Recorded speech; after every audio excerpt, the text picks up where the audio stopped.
Tom Haberstroh is from Yahoo Sports. He wrote that story, and right now he is on the North Olmsted Chrysler Jeep Dodge Ram hotline. Tom, thanks for joining us. We appreciate you. Hey, no problem. Happy to be here.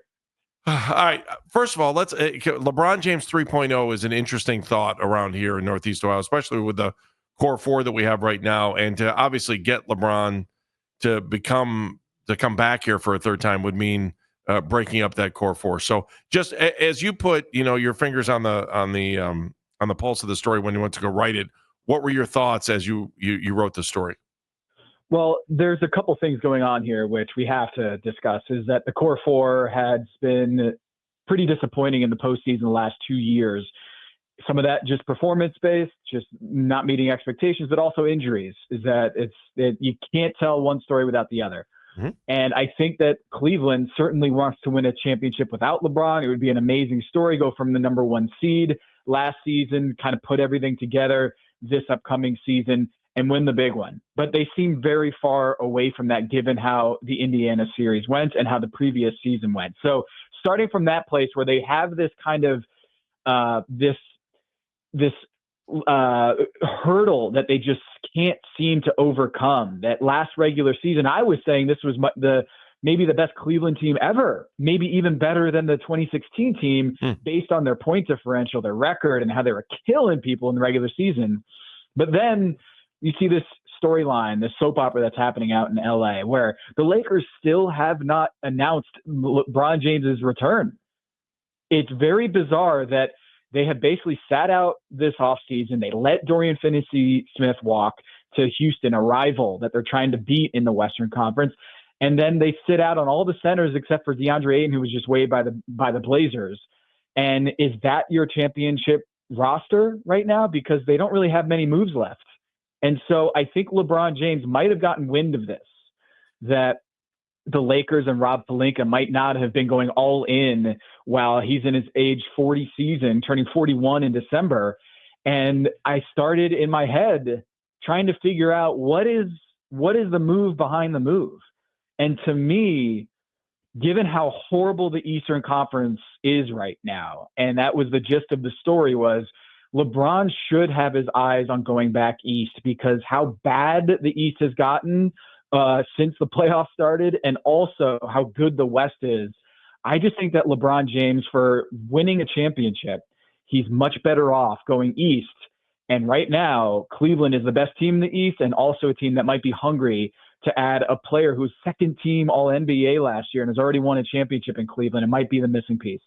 Tom, when the Kevin Durant trade demands and everything out there with the Phoenix Suns, I said, if you put Durant in between Donovan Mitchell and Evan Mobley, you've got a phenomenal opportunity to win an NBA championship. I would have loved Durant here. He's younger than LeBron. He's different than LeBron. If at age 41, LeBron came here, I still like the chances of Mitchell and Evan Mobley and LeBron more than I like the core four and whatever you could put around it. Do you think the Cavs would feel that way? And what do you think about that? Well, there's already been some kind of rumors and whispers about Darius Garland being potentially available in a trade.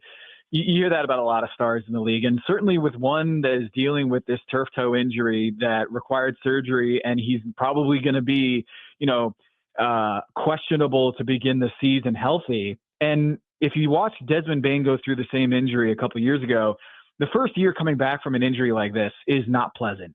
It is not an optimistic scenario with Darius Garland coming into his age 26 season and trying to defend at a high level with the finals you saw between these two teams, Indiana and Oklahoma City. Like, the bar to clear for Darius Garland and Donovan Mitchell in the backcourt is so much higher than I thought. That Indiana did this to every team that they played, with Andrew Nembhard and Aaron Nesmith, and even Tyrese Halliburton just raised his level defensively.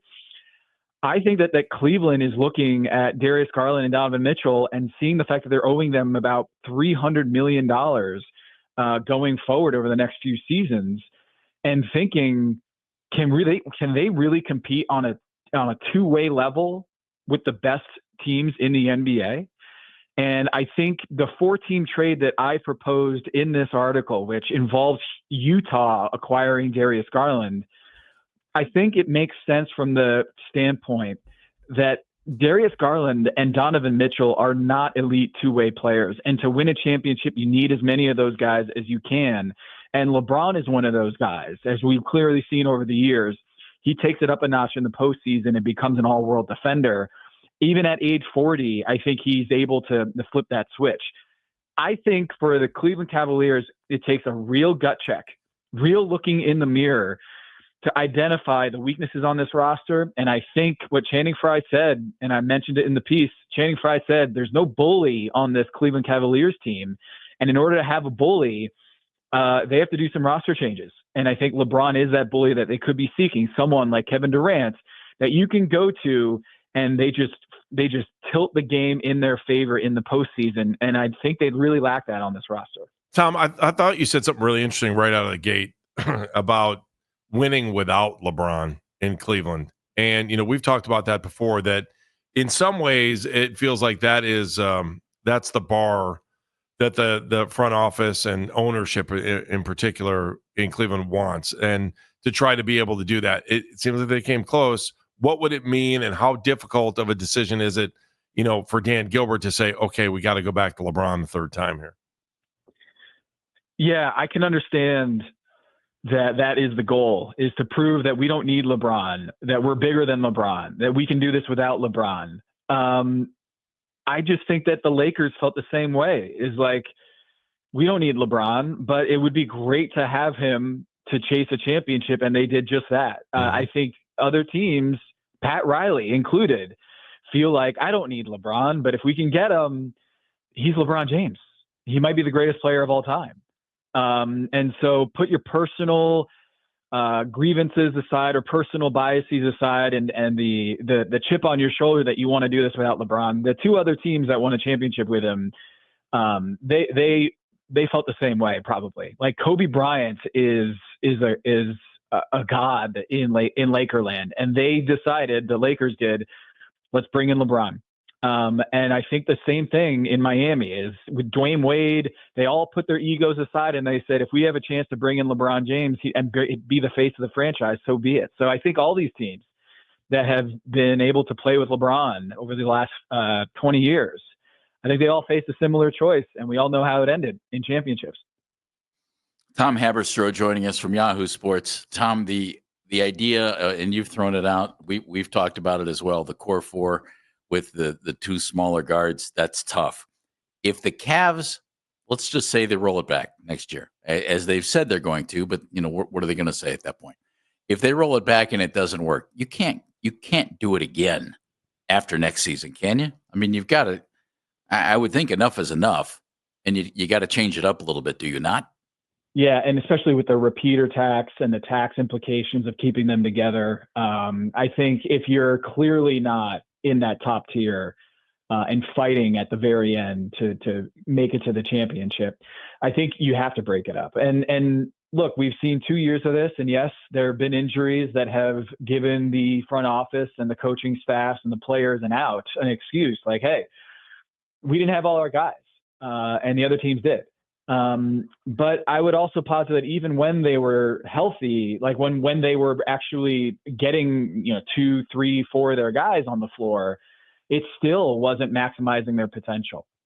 So I do think that the game is very different in the postseason, and Darius Garland and Donovan Mitchell in particular can be exploited. And this is a weak link NBA now. And what I mean by that is teams are so smart now and can kind of move the chessboard around that they are going to target weak links, either offensively or defensively. They're going to leave you open if you can't shoot offensively. But defensively, if you can't guard your yard, they're going to target you relentlessly. And Tyrese Halliburton used to be that guy that they used to target, and he got way better this next season. The thing about Tyrese Halliburton is he's way taller and way longer than Darius Garland is and Donovan Mitchell is. And so Tyrese is way more able to make up for those defensive issues with his size. And Donovan Mitchell and Darius Garland simply can't do that. They can't get bigger. They can't get longer. And I think ultimately I was big on this team, the Cleveland Cavaliers, to go deep into the postseason this past year, but I've come around on the idea that this is not a core group, the core four, that can win you a championship. After what I saw with the Oklahoma City Thunder and Indiana Pacers, it's really hard for me to envision that this group can beat those two teams fully staffed. Agreed. Tom, I'm also kind of looking at that second apron thing and how it hinders, the Cavaliers like tremendously. I mean, is Garland their only money they have in the checkbook to try to make moves and try to get better? And how do they do it? That's the bigger question I have about the Cavs. And I think everything you've said, it was like dead on. Is that the only money they have in the checkbook? No. I mean, they have long-term money on all those guys. But I'm saying to get rid of them, right? Yeah, but I think Darius Garland, the reason why you get rid of Darius Garland is because I think teams are always looking for a lead guard. And they already have Donovan Mitchell. And so it might be a little duplicitous to have Donovan Mitchell and Darius Garland. And so for Utah, they've been desperate to find a lead point guard. And he's young enough that I think they could be interested in that. So Evan Mobley, I don't think he moved that kind of talent. Jarrett Allen's interesting. He's in that 14 trade going to the Lakers, but now with DeAndre Ayton, even on a 1-year deal, maybe they're not as interested in Jarrett Allen. But I've already previously written that I think the Cavs, Jarrett Allen is a rim protector that a lot of teams would covet, and including the Lakers. And he's a long-term contract at like $20 million a year around there. It's pretty good. But Darius Garland's a lot richer contract. And so that's why I think, because of the duplicitous role with Donovan Mitchell, he would probably be the first one to go. All right, last question, just because we're going to wrap it up here. LeBron James being a Cavalier next year, odds, or give me a percentage. I'll go 30% odds that he's a Cleveland Cavalier. I think the Knicks are really interesting too. All right. Substack is the other place we want to hit you up, right? And that's Tom the Finder on there, right? Just want to make sure I got it right. TomTheFinder.com, Basketball Illuminati podcast, as well as my Yahoo Sports stuff. So that's where you can find me. Tom, we really appreciate your time today. Take care. Thank you, Tom. You got it.